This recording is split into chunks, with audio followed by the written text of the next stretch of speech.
إن الحمد لله نحمده ونستعينه ونستغفره ونعوذ بالله من شرور أنفسنا ومن سيئات أعمالنا من يهده الله فلا مضل له ومن يضلل فلا هادي له أشهد أن لا إله إلا الله وحده لا شريك له وأشهد أن سيدنا محمدا عبده ورسوله الذي لا نبي ولا رسول بعده اللهم صل وسلم وبارك على سيدنا محمد بن عبد الله وعلى آله وأصحابه وتبع التابعين ومن تبعهم إلى يوم القيامة أما بعد فيا عباد الله أوصيكم وإياي بالتقوى الله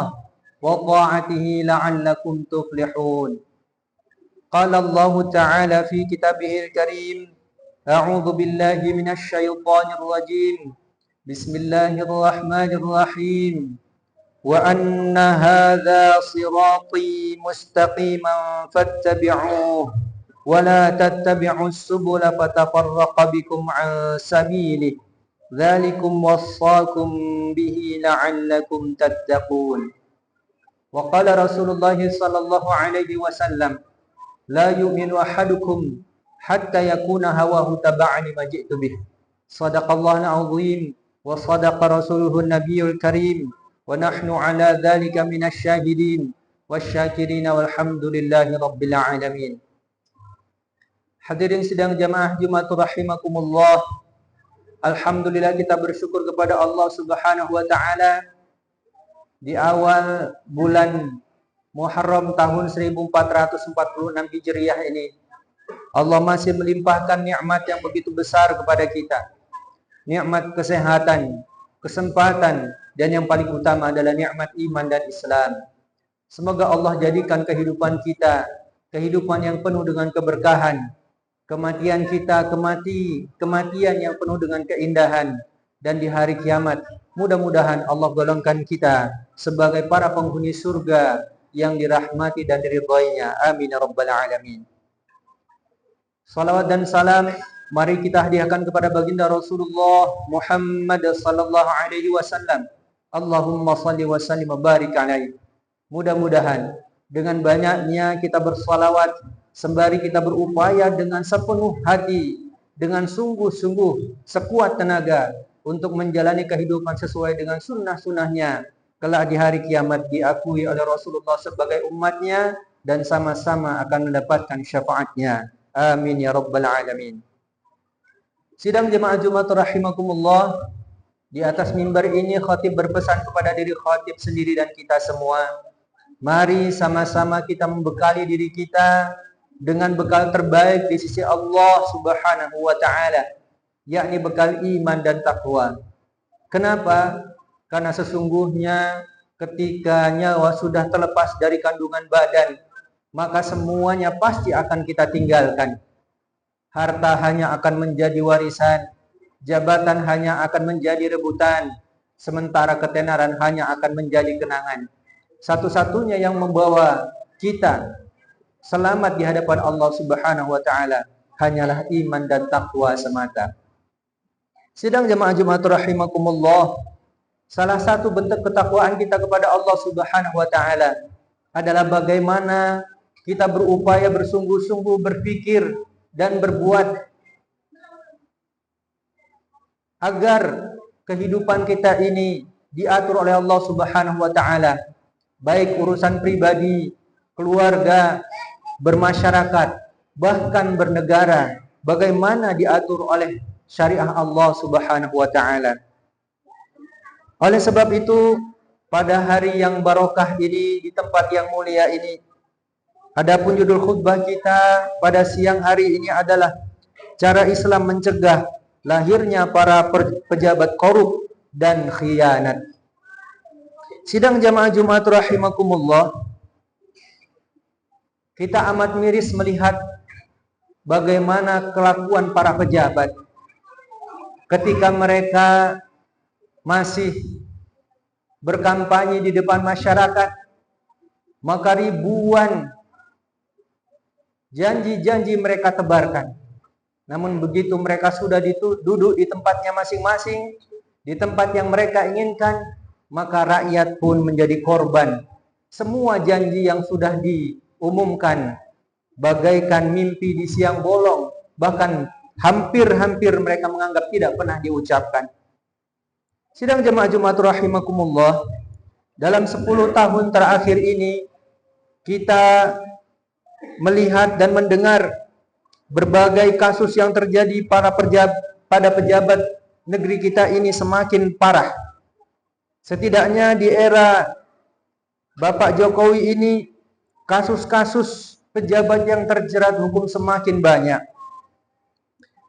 Mantan SYL menjadi tersangka korupsi.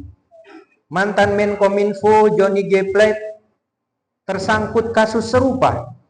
Bahkan Ketua KPK yakni Bapak Firly Bahuri yang harusnya menjadi teladan pemberantasan korupsi justru terjerat kasus suap.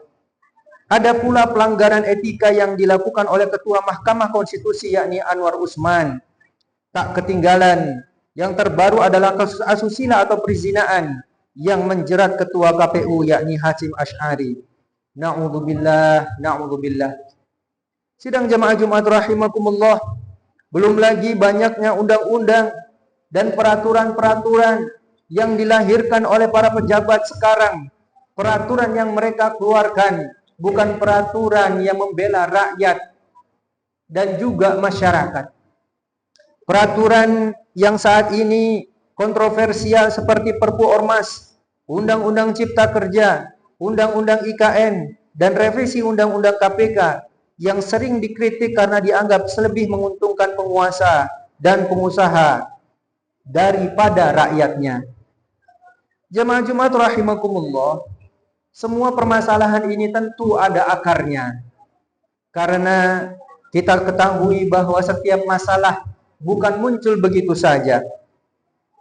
Adapun dua faktor yang menjadi faktor utama, menjadi akar masalah terjadinya berbagai macam kasus korupsi dan khianatnya para pejabat saat ini.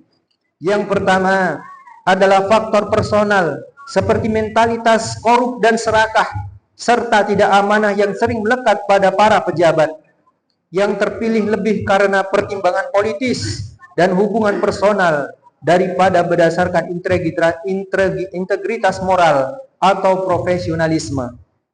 Yang kedua adalah faktor sistemik, yakni dari sistem pemerintahan demokrasi yang berasal dari sekularisme yang cenderung memanfaatkan rakyat untuk kepentingan elit-elit pejabat dan oligarki.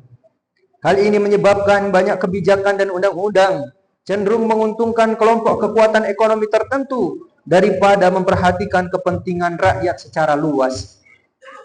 Misalnya Undang-Undang Migas, Undang-Undang Minerba, Undang-Undang Cipta Kerja, dan revisi Undang-Undang KPK seringkali lebih menguntungkan pihak swasta dan asing daripada rakyat yang seharusnya memiliki hak atas sumber daya alam dan perlindungan terhadap korupsi. Sidang jamaah Jumat rahimakumullah, lalu pertanyaannya, bagaimana Islam menyelesaikan berbagai permasalahan yang terjadi sekarang, terutama ketika menyelesaikan masalah para pejabat yang korup dan tindakan yang khianat terhadap rakyat? Yang pertama, di dalam Islam, pemilihan pemimpin berdasarkan kualitas keimanan, keilmuan, serta ketakwaannya kepada Allah Subhanahu wa taala, seperti yang ditunjukkan oleh Rasulullah sallallahu alaihi wasallam ketika beliau menjadikan Abu Bakar dan Umar sebagai contoh pemimpin yang adil dan berkomitmen pada nilai-nilai agama. Dalam hadis riwayat At-Tirmizi, Rasulullah sallallahu alaihi wasallam pernah bersabda, "Waziraya min ahli samai fa Jibril wa Mikail, wa amma waziraya min ahli al-ardi fa Abu Bakrin wa Umar."